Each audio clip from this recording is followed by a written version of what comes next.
Brian Kelleher against Umar Nurmagomedov. So 24-12 for Brian Kelleher, 13-0 for Umar Nurmagomedov. 2 inches in height advantage, 3 inches in reach for Nurmagomedov. 1 win by TKO, 6 by submission, 6 by decision for Nurmagomedov. On the other side, 8 by TKO, 10 by submission, and 6 by decision. I think this is just a really rough night for Brian Kelleher. This might be his payback for the tweet he put out about not wanting to work at Walmart after his UFC career comes to an end. This looks like a fuck you from the matchmakers for even suggesting that you're not being paid very well. Yeah. I think Nurmagomedov's just gonna manhandle him. I like Kelleher. I like Kelleher's guillotine, and I think that's an interesting facet to his game because he's very consistent at it. But I just don't think we're going to see Nurmagomedov get caught in something like that. He's going to be disciplined on his takedowns. He's going to be driving his head up onto his opponent's back and circling around and slamming him to the floor and just mauling him until he maybe is able to finish by rear naked choke. I'd love to give Kelleher more of a chance in this one, but I'm struggling. I really am. I really like the way Umar fights. Like, I'm not a big fan of giant wrestling heavy, but I don't feel like he is. I feel like he just utilizes it beautifully. Like, very good timing.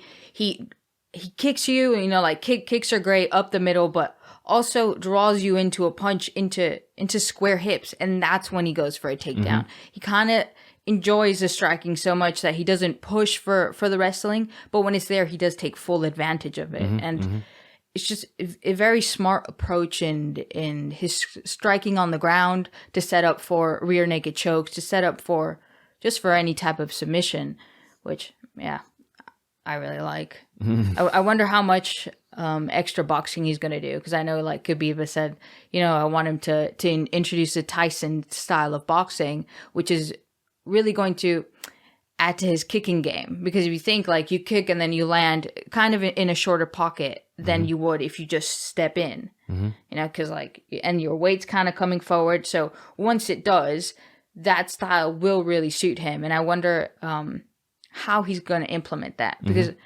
I don't really doubt that he's going to lose this. I don't think he's going to lose. I think it's a pretty easy win for him. And I do think Brian's been a little bit kind of pushing his luck. He asked Conor to do it, to corner him. And then he's he brought something about religion into it. So that is already kind of, it's going to make him more angry. It's going to make it, I think, a little bit worse of a beating. Yeah.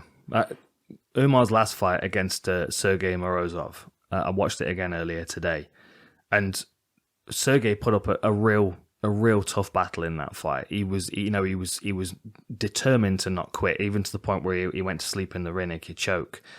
But with his eyes open again. Yeah. Because when we did the 271, that was what we talked about, that he got choked and then his eyes were open. Yeah.